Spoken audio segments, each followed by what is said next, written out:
Good evening. My name is Olesia Kromychuk. I'm the director of the Ukrainian Institute London, and I'm also a fellow of the RSA. So it's a true pleasure for me to see these two institutions collaborating together once again. And my huge thanks to Andy Haldane and his absolutely wonderful team for making this collaboration possible. This is our third joint discussion following previous conversations on justice. In 2023, we hosted Alexandra Matviichuk, Nobel Peace Prize laureate, who challenged us to rethink justice structures across the democratic world. And last year, we hosted a discussion here on ecocide, both as a global issue and a crime committed by Russia in Ukraine. Tonight, we turn our focus once more to Ukraine as a lens through which to examine global challenges. The fragility of democracy, the urgent need to strengthen international solidarity and collective security, and of course, the pursuit of lasting peace in Ukraine. And I'm sure that justice will continue to be at the heart of tonight's discussion. In the context of the calls to ceasefire, we must remember that peace without justice is no peace at all. In fact, it's a fragile truce and a possible invitation to an even larger war. Without justice, there's a feeling of betrayal, and betrayal breeds resentment, revenge, and political manipulations of trauma by the very people responsible for causing that trauma in the first place.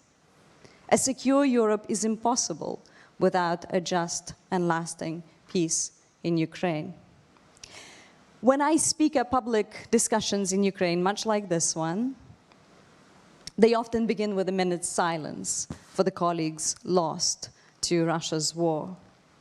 I have sat on many panels with empty chairs, marking the painful absence of fellow writers, scholars, activists, either killed or imprisoned by Russia. We need conversations like this one about our shared responsibility for collective security so that there are fewer empty chairs, so that by the next anniversary of Russia's full-scale invasion, Ukrainians can focus on mourning their losses and not on having to actively fight for their sovereignty and basic freedoms. Freedom is fragile. The more we come together to defend it, from the battlefield to the courtrooms to debating spaces like this one, the greater our chance of safeguarding it for the generations to come. And so I'm extremely grateful to all of you here at RSA House and all of you joining us online for being part of this important discussion. And it's my absolute honor to introduce our distinguished guests.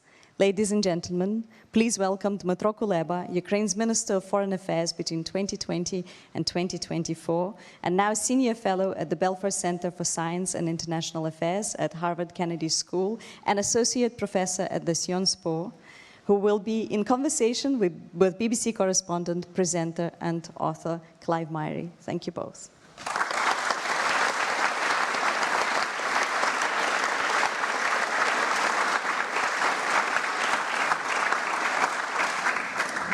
Thank you so much. Hello, everyone. It's great to be here and great to see you all. What a week it's been, eh? What a week it's been. Dmytro, it's good to see you. Thanks for being here. You became foreign minister in the teeth of the COVID pandemic back in 2020, as if that wasn't bad enough.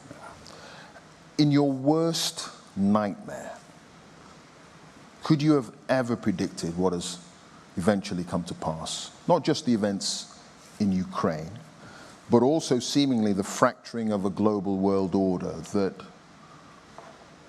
has underpinned peace and security since the end of the Second World War. Well, first of all, thank you all for coming. Of course, I thought that pandemic was the worst thing that could happen because the whole world went on a lockdown, like for the first time in memorable human history. And that was quite an issue. there was a moment when we received an email from a stranded tourist in Colombia who literally wrote to the ministry's official email. I was exploring the jungles of Colombia for 3 weeks. Now I'm out. I don't understand what is happening. Tell me, what should I do? And when this email was brought to my attention by consular officers, I thought how much I want to be her, you know, and not to be involved, not to be there in this first 3 absolutely crazy, insane weeks of the pandemic. But I must tell you that you know, we should always look for a silver lining, right? So I must tell you that COVID helped us to prepare for the war, for the invasion. We knew how to operate under scrutiny without being connected to each other. And in that sense, COVID was helpful, but of course, you could never have imagined that while going through the pandemic. I have the one kind of weakness. I read too many history books. Mm-hmm. So unfortunately, I was aware that the world is moving towards a new phase. I just sincerely hoped that I would not find myself, that I would have found myself in the middle of it while being outside of it. Right. You know, and this was not the case. I came to the conclusion that there would be the next phase of the war between Russia and Ukraine in November 2021. But I have to be completely honest with you. I thought it would have been a large-scale Russian offensive in Donbass. Right. So because I approached it from a purely rational perspective, and I thought it would make sense. He would conquer more territories. He would drastically destabilize Zelensky inside. Pro-Russian parties would have taken the opportunity to come to power. So I had a picture that made a lot of sense. And I was waiting for the war, but did I really expect the scale of what was going to happen? Mm-hmm. No, I must tell you that up until very last days, I thought that there would be a war, but it would be raging in Donbass. Even with the world seemingly moving in concert together in battling COVID, you felt that there would still be a fracturing after that when it came to Ukraine's future and its relationship with Russia? Yes, because this is kind of the natural reaction of humans' mind and body. You know, after the moment of ultimate mobilization, you just need to... you open up. Exactly, yeah. And this is what is going to happen to Ukraine after the war. Right. Because we were unprecedentedly mobilized. Mm-hmm. We were as a nation, we have demonstrated the best any nation can get, can find in itself in the first year of the invasion. Now we are still mobilized, but we're extremely tired, we're exhausted. So when the war is over, you will see these fractures in the Ukrainian societies come out and go to the surface. So it's kind of, you know, if you accept the idea that states are social creatures, that they consist of human beings, men and women, then they all act similarly. So if humans behave this way, it means in the aftermath of the crisis, it means that states will behave in exactly the same way. And pandemic put so much pressure on, led to such strong mobilization that kind of going nuts was inevitable after the pandemic. After the pandemic. What do you put, how do you characterize the reasons for Ukraine and the world being in the position it is in now? What do you put that down to? How do you explain it? That's Listen, Ukraine is fighting for its survival.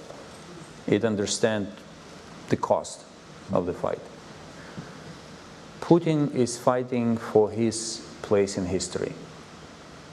He understands what he is fighting for. Because if he fails to subjugate Ukraine, he will become the first Russian Tsar ever who failed. This is what is at stake for him. The problem with the West is that it seems it still doesn't understand what it is fighting for and what is the price it is ready to pay in this war. And until it doesn't, we will be where we are. With all my gratitude and appreciation to everything our partners have done for us, I do not want to undermine that, but if war is still raging, it means that we all have not done enough. And it means that we need to decide how far are we ready to go for the sake of winning it. Which brings us to an even broader kind of picture, like what is going to happen to the West if Ukraine loses. It means that the weakness of the West will be exposed to the whole world. It means that what Putin and what Presidents Putin and Xi have been saying for decades will become evident to everyone. And I always try to remind whenever I have the opportunity, but it doesn't really resonate and sell, but I will still try to make another attempt. I believe people in the West forgot that everything they have comes from the outside. Their security and prosperity is based on historical advancement of the West globally. So if you retreat from the West, from the world, if you retreat from the institutions that brought prosperity and security to the West, to the mechanism, from the mechanisms, from the rules, you're setting yourself on a trajectory where first you will begin to lose prosperity and then security will vanish. I've been saying it in many places, no one listens to me, so either I'm preaching to the deaf or I'm wrong. History will judge us. Okay. Americans would say their prosperity comes from their own grit and determination and MIT and Harvard and whatever. Donald Trump would probably say that too. He wouldn't be pointing to European prosperity being the reason that America's prosperous. He wouldn't be pointing to the international framework that has governed us all since the end of the Second World War. He would say it's just down to American brilliance. And we don't need a transatlantic alliance. We don't need NATO necessarily, because we can fight these wars on our own. Absolutely. That's why his approval rating is through the roof at the moment, despite everything he said about Europe and Ukraine. Well, I'm not aware of a country where you can win elections by saying that beauty, prosperity, and security do not come from the hard-working, talented people of this country, right? But we kind of have a different conversation here, so we can dwell on this issue from a broader perspective. No, Romans were the Romans because they controlled the world as it was known back then. America is what it is because it entered into world wars in Europe and in the Pacific and found a way to capitalize on this politically and financially. It wasn't the Soviet Union who brought to life financial institutions which still run more or less run the world, right? The world economy. It was the United States. Europe would have been a different place if the United States did not launch a Marshall Plan for Europe, which was not a charity per se. We know that. It was an investment that the Americans think it was charity. This is what national politics actually implies, you know, making the point that we are the good ones and everyone else is just exploiting us. But the truth is that when the West is speaking of the need to defend rules-based order, and many in the world want to believe the West and to join forces in defending that rules-based order, we also have to recognize that these rules are written by the West. And if the West decides not to defend it, it will be gone. Rules will be written by someone else. And actually, I believe it would have already happened, but the West is lucky that it's anti-West, its antithesis, anti-West, has too many differences and divergences inside. So, like if we take G7 as impersonification of the West, and we take BRICS as anti-West, the difference between two until the arrival of Donald Trump was that G7 was very much united around consensual understanding of what they are standing for, while strategic interests of G7 members were always aligned. This is where the strengths came from.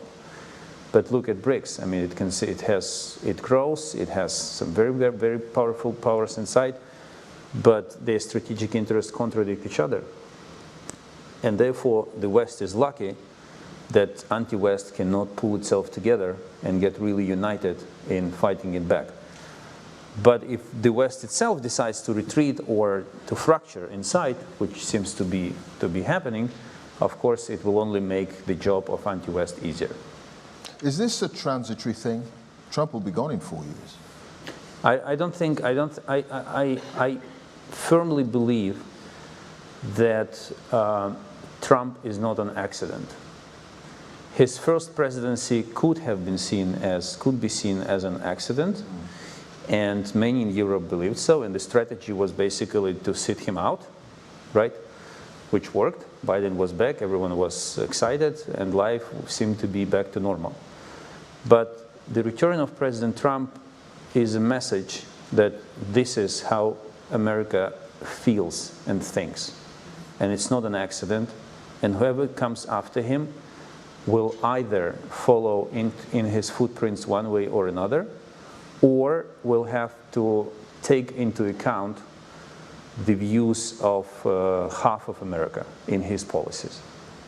So the biggest mistake we can make today is to believe that we can sit him out again. No, this is a different, he is not an accident in history. He is not the transition.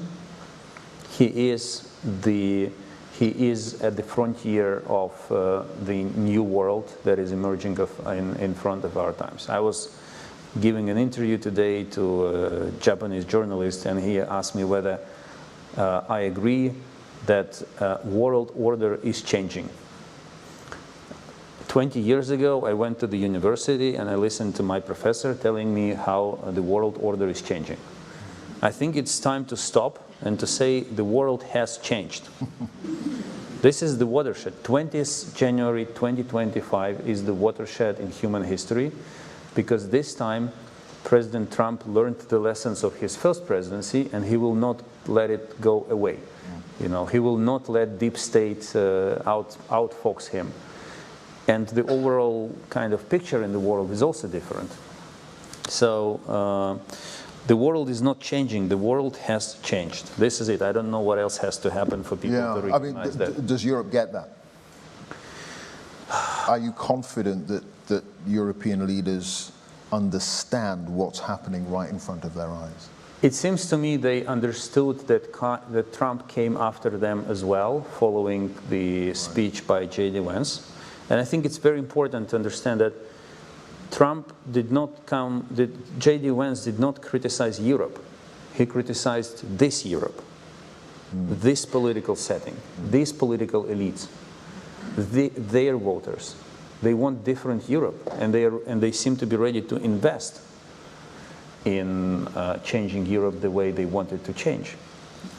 Look at what Elon Musk is doing for Alternative für Deutschland, for example, right, in Germany. So, and they will continue to do it. So, we were talking about Russia meddling in European elections. I'm afraid we are moving towards a situation when the United States will be meddling in European elections. And they are already doing that kind of in Germany, if you look at Germany. So I really saw kind of awakening in the statements and in behavior of some European leaders.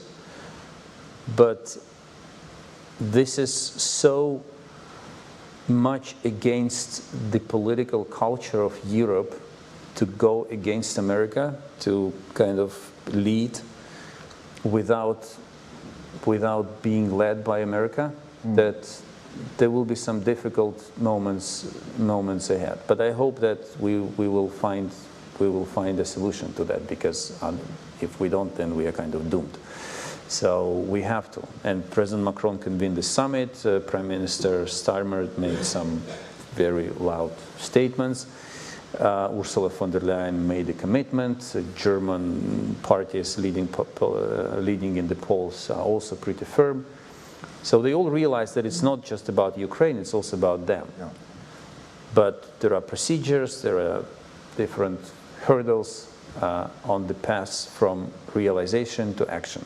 And that is what still remains to be done. The problem is that Europe has no time to deliberate. Europe has to act. Its clock is ticking. It's here. It's purely mathematical now. Let's focus on Ukraine for a moment. What were the mistakes that were made in the West's attitude to the war in the first few months? No, I think the biggest mistake was made before the war. And the mistake was the non-recognition by the West that Ukraine belongs to the West. This is it. I mean, there would be no war if Ukraine was not separated from the Baltics and Central Europeans in early 90s, when they were put on the track of accession to both EU and NATO. There would be no war if the West did not kind of believe that Ukraine is Russia.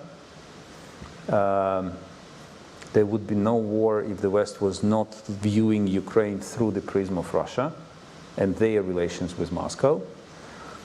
I will always remember an episode from 2011. I was a young and promising diplomat back then, and so I was allowed to kind of witness how real diplomacy is made, working as assistant to the foreign minister. And there was a delegation from the European Commission in 2011 who came to Kiev, and they said, listen, we really want to put Ukraine on the track, on the trajectory towards obtaining visa-free regime with the European Union, but we have to somehow synchronize it with Russia, because we can't allow you to travel freely in to Europe while still keeping Russia under visa restrictions. So you guys have to work together with the Russians and somehow get it done together. That was the approach. That was the view. The association, 2 days ago, we commemorated the anniversary of the shootings on Maidan and the deaths of the Heavenly 100 in 2014. So this whole revolution started with the refusal of Yanukovych to sign the association agreement. But people forgot that association agreement did not promise Ukraine's membership in the EU. It did not even recognize the so-called European perspective. So this is the mistake. This is why we are where we are. Ukraine is no angel. We made our own mistakes, right? But since I have the luxury of answering the question about mistakes of the West, I will stop here. We'll get on to Ukraine's mistakes maybe a little bit later on. But in that regard then, isn't Donald Trump simply being honest and open in his attitude to the whole situation? He is seeing the Ukrainian conflict through the prism of whatever Vladimir Putin and whatever Russia wants. that is what you're saying the Europeans have been doing and other nations have been doing for a long, long time. Yeah, it is part of it, and I don't think that President Trump deserves to be named and shamed for every word he says, yeah. because it is to a great extent about speaking out loudly about the issues which political culture and what the French call politesse demand to be concealed from the eyes of the public. Yeah. Yes, that's certainly the case. I will always remember reading a big interview with President Barack Obama, his interview for The Atlantic, called The Obama Doctrine. And it's a huge piece published in 2016 after he left the office, in which he literally says, you know, Ukraine is more important to Russia than to us, and this is why I took this stance. If you're ready to go to war with Russia over Ukraine, then you have to speak up about it. And, I mean, we have to be very, very honest about the role of President Obama in it. So he said openly, he said these things openly after leaving the office, right? Very few people read long interviews these days, so very few noticed. But he actually admitted what was the driving force or the guiding principle of his foreign policy on Syria, on Ukraine, which led to the consequences. Because I'm confident if there would be no Syria, Putin would not launch large-scale invasion in Ukraine. Syria is the watershed moment for Putin's decision that he can get away with invasion, because President Hollande and President Obama were threatening red lines. Putin and Assad were crossing the red lines. Nothing happened. What else? What else can I do? What kind of lesson do you get from it? So yes, Trump is saying openly what many politicians believed. With all my sympathy and appreciation of President Biden, when Trump said that NATO's membership for Ukraine isn't realistic, I mean, he does a very unusual thing for him. You know, he aligns with Biden's policy, because throughout all this 2 years of the invasion, the whole kind of substance of the fight with the Americans on NATO membership was how to give Ukraine something, but not invitation. So Trump did not say anything new to me, but he just said it in a very straight way. The problem is not in his openness. The problem is that the negotiating strategy that he seems to kind of manifest so far is Russia-leaning. This is the problem, and that is something that will take us to some very, very difficult moments. If there is some kind of deal for Ukrainian minerals or whatever, and President Zelensky goes through with the deal that Donald Trump wants, what kind of a peace deal do you think that could lead to? And this is the problem. No one knows that. This is the issue. No one knows the plan. And I think a good reason of Ukraine's concerns is that it doesn't really understand what it gets. How does the deal strengthens their negotiating position? Which is why he's not signing it. Yeah, I mean, the chances that this deal will not be signed are close to zero. It will be signed. Yeah. The more time it takes to sign it, the narrower the corridor for Ukraine will be. It could have been different, but this is where we are. So the question is not in the deal itself. The question is that my feeling is that Ukraine doesn't understand how it improves its position in a broader conversation. We're all wondering that. No one understands that. Yeah. I think actually it's funny, but you know that these deals, Ukraine already has an agreement on these minerals with the European Union. In the summer of 2021, Europe and the European Union entered into strategic partnership on Ukraine's minerals. And it's exactly the same minerals. We don't have two. So, and my biggest kind of question, I'm just sitting and waiting, and now I'm publicly making the point, like, guys, where are you? Why are you allowing European minerals to become fuel for America's economy instead of turning them into a fuel of European economy? Because everyone is focused on what J.D. Vance said in Munich, but 4 days before that, he said something even of no less importance in Paris at the summit, at the AI summit. He basically said to the Europeans that they should not compete with American companies, that they should lift restrictions, like deregulate.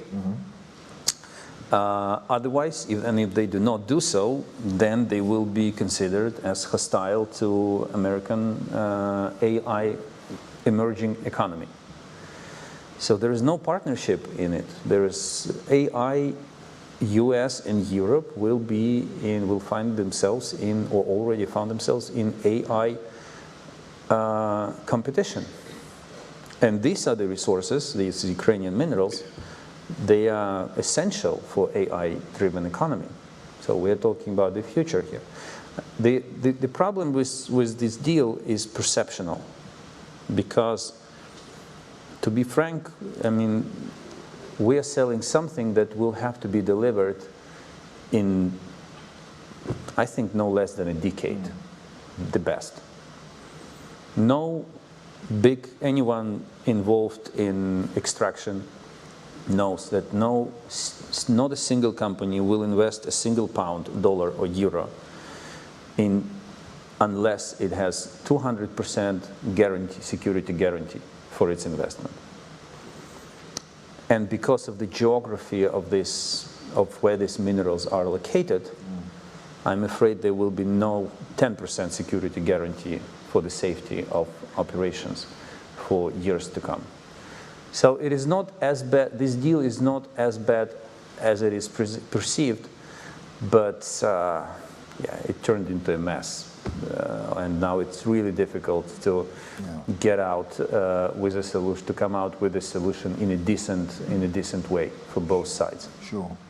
Is the only security guarantee as a result of any deal worth its salt NATO membership? Is that the only thing that would really prevent a future invasion? As we speak, it is, but when NATO is put to the test, or when NATO is put to the test, it may evaporate. Evaporate? Yeah, absolutely, because So being a member of NATO is... No, because it was never kind of really tested after the Cold War. I mean, with all my respect, and the trust in NATO was always based on one line. It is not on Article 5, but on one line, reading, "It is a sacred duty of the United States to defend every inch of Allied land," right? It's not the Article 5 that gives confidence. It is the commitment of the United States. Are we confident that the United States are still committed to defending their allies in Europe? I kind of doubt it. Europe, because, and I agree with Trump on this, I mean, Europe lived on relying on US security for too long, is disarmed today. Yeah. I mean, Europe can be taken more or less with bare hands. Yeah. With all my respect, I don't want to undermine it, but the only army that has battle experience in Europe is Ukrainian army. And it doesn't matter how good your army is, it will always be worse than the one that has battle experience. And Russia does. So if Ukrainian army lays arms down, the only army, battle-hardened army in Europe, present on European soil, will be Russian, with an influx of North Koreans, which is also the reality that we have to come to terms with. So the question is, will NATO stand? Will the promise of NATO stand? If it does, then NATO will remain the best security guarantee available on the market. And then we should go for it. But I do not want to imagine a situation when it doesn't stand. I want it doesn't stand the test. And we are lucky that Putin is still busy in Ukraine and is not putting NATO to the test. Okay, so if not NATO then, President Zelensky's talked about a European army. Does that make sense? And do you have European leaders who are willing to spend that kind of money? Well, the French president has the idea, but I'm not sure that he has the money to spend single-handedly on this. Listen, I'm actually more concerned about another development. I'm more concerned whether NATO itself will kind of fracture into the way US Army and approaches will develop and the rest of NATO allies. Because basically NATO is EU plus the US and Canada. So this European wing of NATO can encapsulate or can become more consolidated while remaining inside of NATO. It does not necessarily have to be done outside of it. But are they willing to do that? Are European leaders? No, I don't think. I think that's a too bold idea for them. No, you have to understand one thing. When the war started, and I realized that the best way I can help my country as foreign minister is not to negotiate with the enemy, but because it didn't make sense to negotiate with them, but to negotiate weapons for Ukraine. That was a new kind of job for me, but essentially it's the same. Like the subject matter of negotiations is different, but the things you have to do are the same. This is what you get trained of, and I was not afraid of diving into this entirely new environment. It got really scary when I realized that there is very little to negotiate, because Europe has proudly positioned itself as the country of this state-of-the-art or cutting-edge military technologies. The problem is that these technologies existed in the quantities necessary for arms exhibitions taking place simultaneously in different parts of the world. That was it? That was it. No, that was the scariest moment. When you realized how quickly warehouses will run out of reserves because they were not replenished for decades. But you're talking to the Americans at the same time, right? Yes, we were, of course, but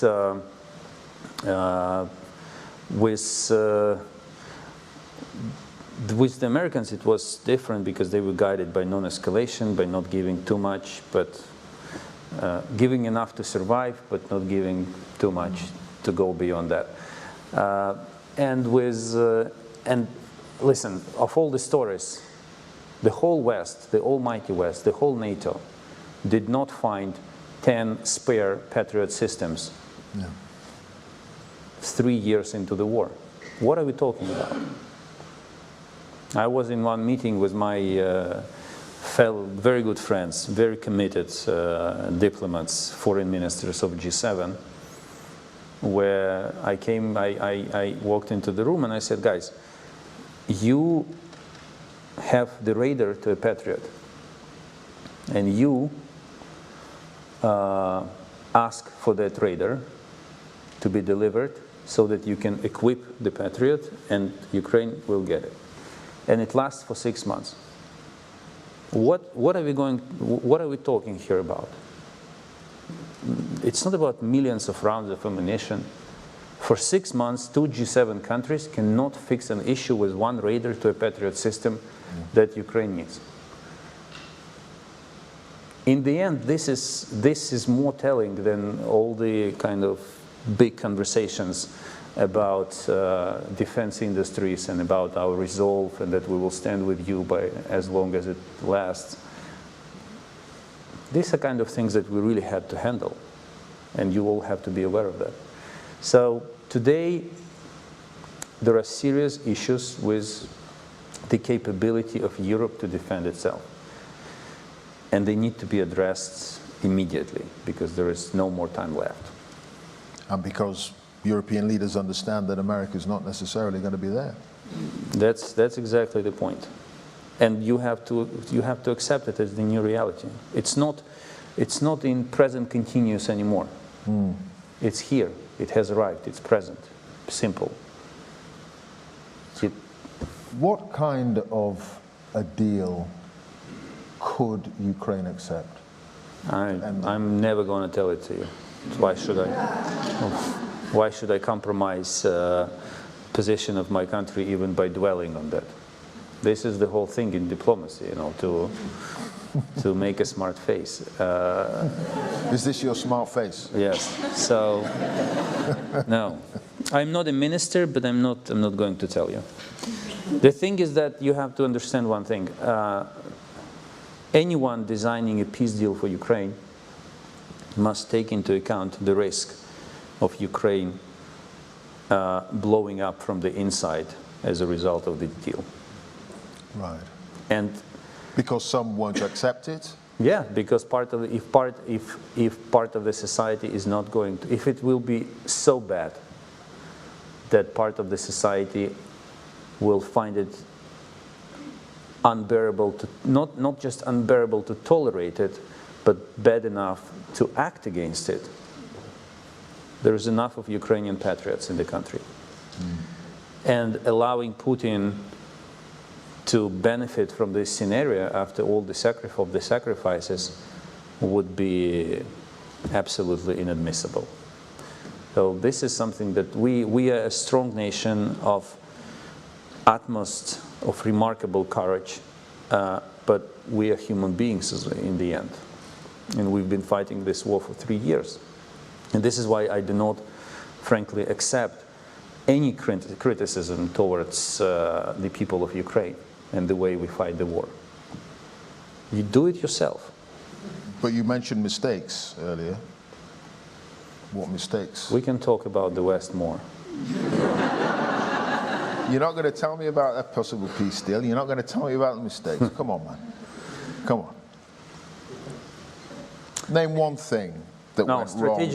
Strategically, of course, we played this, what Ukrainians know as multi-vectoral foreign policy, courting Russia and Europe and America simultaneously. Try to play all sides off each other. Yes, yes, yes. So, and that gave an excuse. It's kind of a vicious circle. So on the one hand, it gave the West an excuse to believe that they should not view us as a part of the West. Yep. And it gave us the reason to blame the West, that we're compelled to do it because they don't see us as part of the West. So we're just making circles on that. We did not really believe, not as political class, but as a nation, that a war of this scale is possible. And this is why today I'm making the point to while speaking to Western audiences, that the worst mistake you can make is to continue to believe that it can happen to anyone but me. But you, yeah. Yeah. The war, the era of peace is gone. The war is a new normal. And it's not that Wars can be in the Balkans, in Eastern Europe, in the Middle East, in Africa. War can be here as well. As difficult as it is to believe in it, to begin to believe in it, I come from the mistakes that we made as a nation. Ukrainians like to complain that the authorities did not warn them of the upcoming war. But we didn't want, we didn't want to see it coming. We didn't believe it was coming.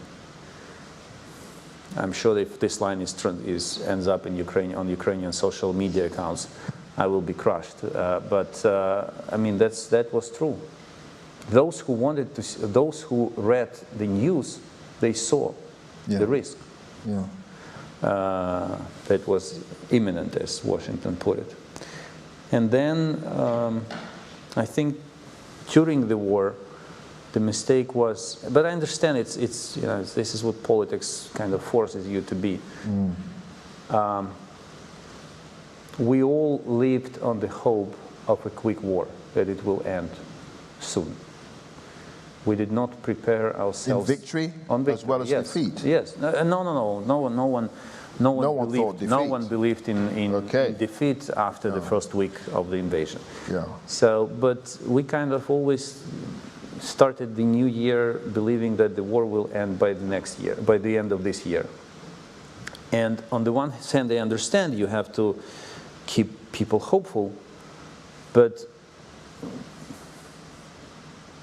some wars do not end quickly, unfortunately, and people did not prepare themselves for this. The government wasn't prepared, the armed forces weren't prepared, the nation wasn't prepared. Well, the armed forces knew what the war looked like since 2014 and 15. No one was prepared for this scale of the war, like full-fledged, like all front. This was the issue. And I must say, to the excuse of our government and the people, that I remember very well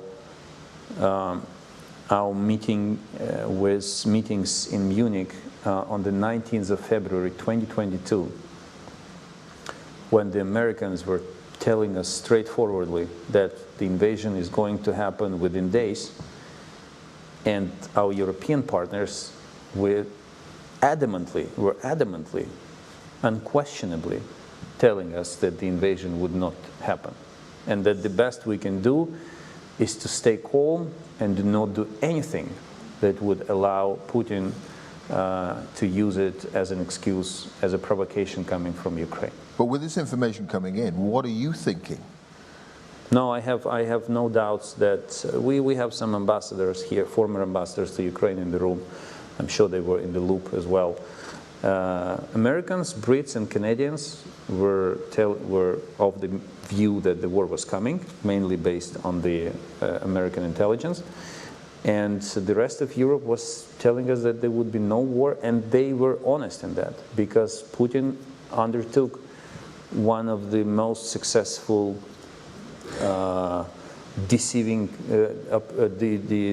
deception operations in human history. He personally told Scholz and Macron that he was not going to invade, that it's all Anglo-Saxon Russophobia. And now you find yourself in Kiev, you receive a call from the US telling you that, guys, the invasion is imminent, and then you receive calls from Berlin, Paris, some other capitals who tell you, sit straight, do not panic, nothing is going to happen. That was the reality we were operating in. And these were the choices that we had to make. I'm going to open it up to the floor for questions in a second. In a second, because we've got questions as well coming in from online. I just want a final point. How do you, I know you won't tell me what Ukraine would like to see in any final peace deal, but how do you see this conflict ending? If we're talking about like the real end, the removal of the threat of the war, Yeah. then I'm afraid only one of us will survive. I don't want to scare anyone, but we are just irreconcilable, Russia and Ukraine, because freedom is not reconcilable with oppression. Subjugation is not reconcilable with independence. And this is the battle. What is at stake in this war is Ukraine's statehood on one side and Russia's imperialism on the other side. So one of us will be gone. Either the state of Ukraine will be gone or Russia will cease to exist as an empire. It will continue to exist in a certain form, of course, as much as I wish it wouldn't, but the reality is different.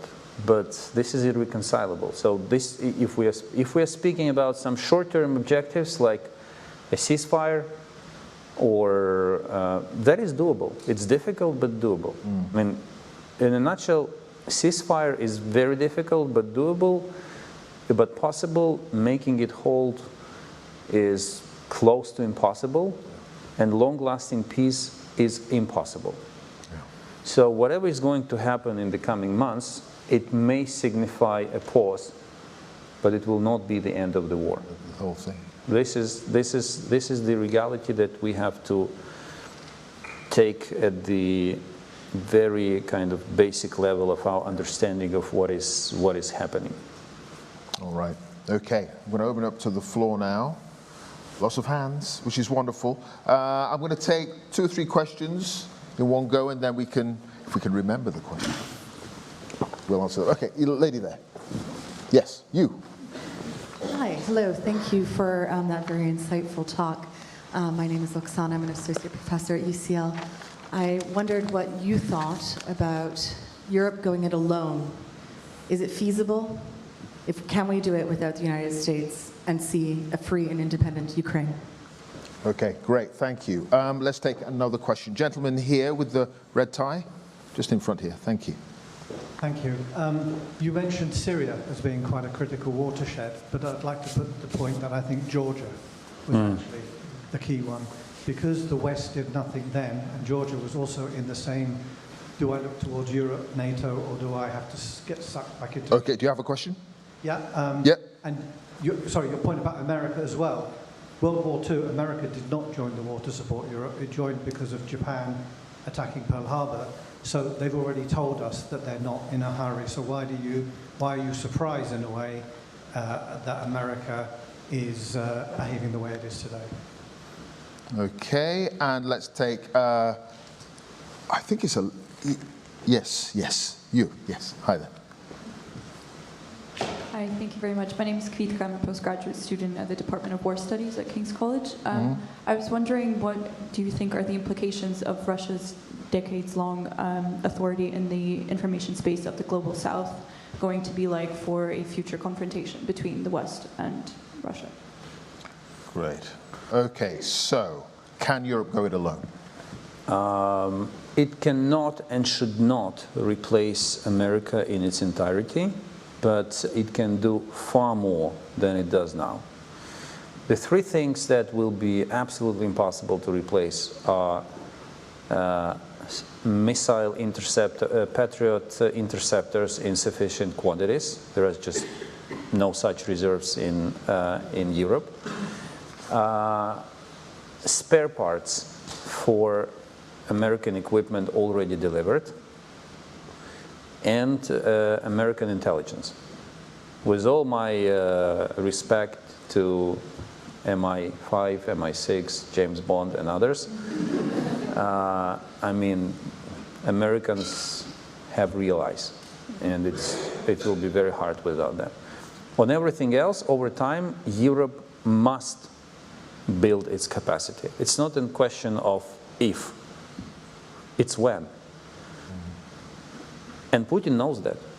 Yeah. And he does not need strong Europe. Yeah. You see, he did not come after us only. He also came after Europe because he needs to expose the weakness of everything he's opposed to the whole world. Which brings me to the last question, and then I will address the second one.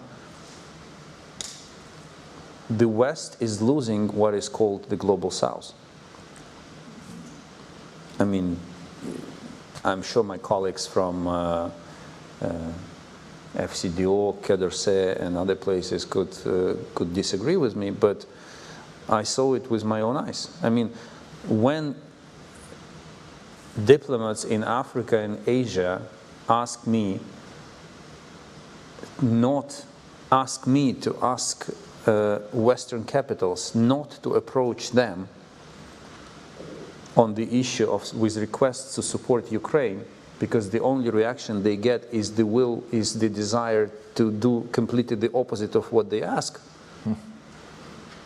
And they told me this. They said, Dmytro, every time you want something, call us. Because when we are approached by London, Paris, Berlin, and others, our first instinct is to do completely the opposite. It's gone. And it's gone to a large extent because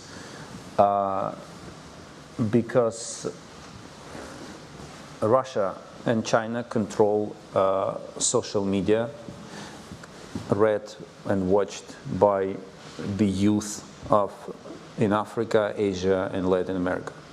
So traditional Western media are still strong in those parts of the world, and they can give the impression that everything is fine. But the next generation consumes information from the sources which are under someone else's control. And of course, there is a bunch of arguments about double standards, historical responsibility. Exactly. I'm not even going there because it's an endless conversation. But ultimately, these are the two kind of manifestations of why it's. And if Ukraine loses and the weakness, the inability of the West to defend its friends is exposed to the rest of the world, then even more countries will begin to drift towards those who they believe should be addressed for help. So this is where we are. On Georgia, yes, of course. I mean, Georgia was very important. It's just that Syria was more recent. This is why I mentioned it. On America, I may be wrong. I mean, everything I said may be wrong, but I think FDR was willing to help Europe, but he could not make the point because America was not attacked. So the attack on Pearl Harbor kind of served as a reason, because if it was only because of the Pacific, he would not land on the beaches of Normandy. He could have said, "I'm busy in the Pacific." But this is the uniqueness of the moment, is that in all wars that have taken place in Europe in the 20th century, America was always the game changer. First World War, Second World War, Balkans. American leadership was a game changer to establish peace. It wasn't the Europeans who negotiated Dayton agreements, right? It was the United States of America. Yeah.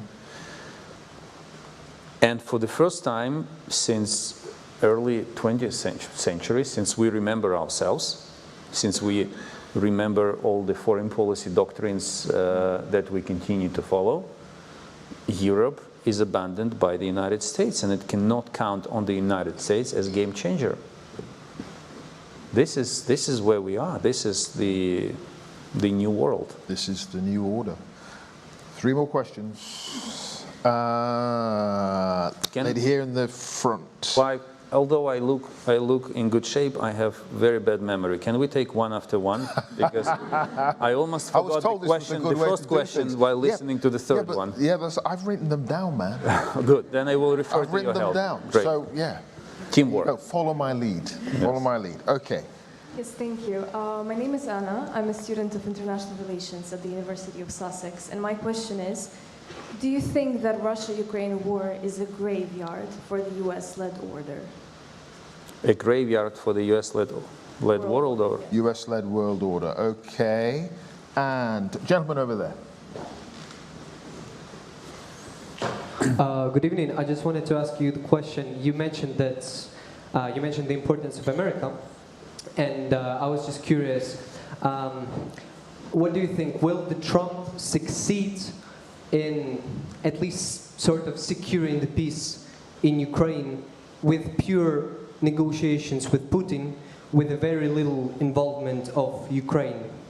Because right now it just seems like it's like the conversation of two bosses with very, very little involvement of Ukraine. Thank you. All right, thank you. And, gentleman there. Hi. In a world which has been described as G0, where there are strong men in America, strong men in China, potentially strong men in India, who's our strong man in Europe? Okay. Who's our strong woman, potentially? I'm so sorry, strong man. Indeed. Right. Okay, so the war between Russia and Ukraine, is this a US-led graveyard? That in terms of sounds, global security. Yeah, that sounds more like a clickbait headline than a question from a student of international relations and security. But if I am to respond in a clickbait manner, it can be. It can become. Okay. But it's not predetermined. We had this conversation ahead of this discussion. Nothing is predetermined. I mean, everything, we are the ones who make the decisions. Yeah. I teach a course at Sciences Po, and my students struggle to believe that there is no place in a country or in the world where smart people in the possession of all information of the world, cold-blooded, with mathematical kind of bloodness in analysis, coldness in analysis, come together and make impeccable decisions. There is no such place, neither here in the United Kingdom, nor in Ukraine, nor in Washington. Nothing is predetermined. It's all in our hands, in our ability to minimize the mistakes we make and to maximize the number of right decisions we make.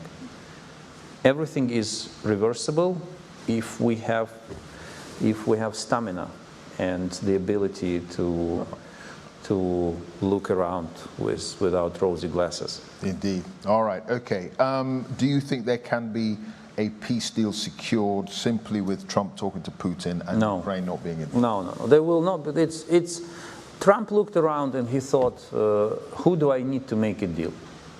I need Russia because Russia is on the attack. So we can question how he is handling it. On the attack or under attack? On the attack. Well, listening to him, it seems that it is also under attack. Yeah. But he went to Putin. There are other reasons why he did it, but he did to Putin because he believes that if he makes a deal with Putin, Ukraine and Europe will have no other choice but to accept it.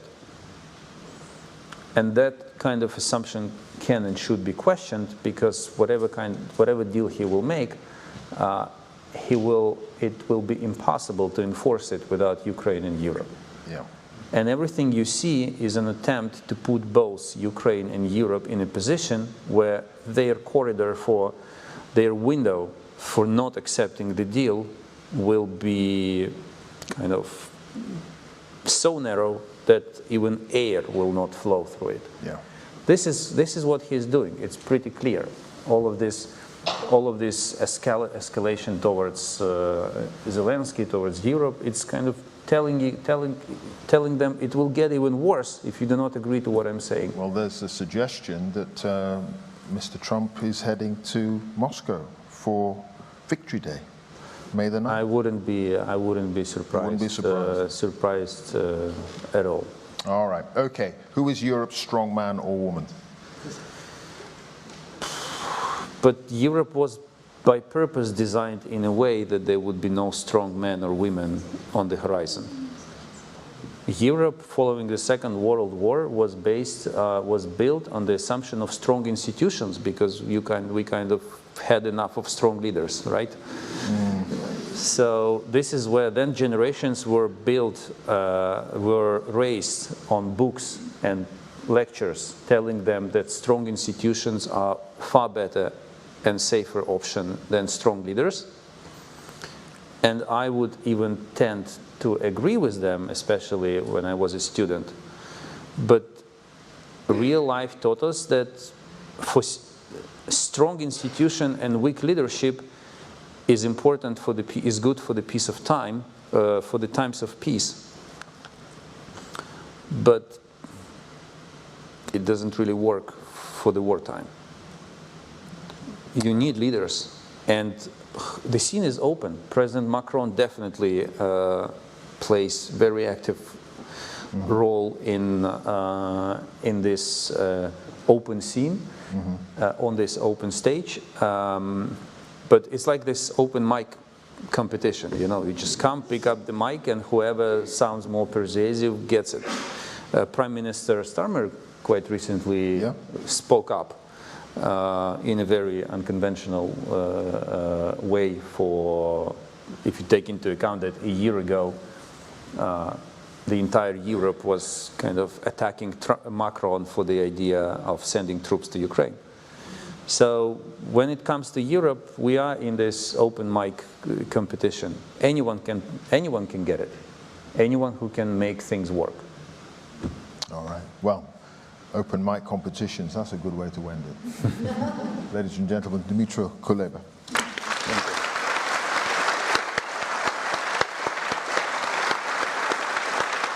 The whole team here at the RSA, I just wanted to extend a sincere and warm thanks to Alicia and to all her incredible team at the Ukrainian Institute London for their continued support and partnership, and for making this very important conversation possible for the RSA to host on our stage this evening.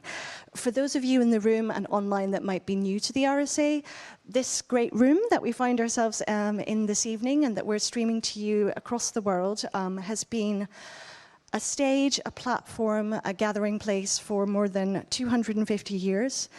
We've brought together many courageous public thinkers, innovators, civic reformers, all committed, I would say, to the pursuit of innovation, social innovation, justice, truth, freedom, and the pursuit of the global common good. And so I just wanted to thank both our speakers on the stage here this evening for upholding and continuing that tradition for us, and to ask you all to join with me in thanking them both again. Thank you.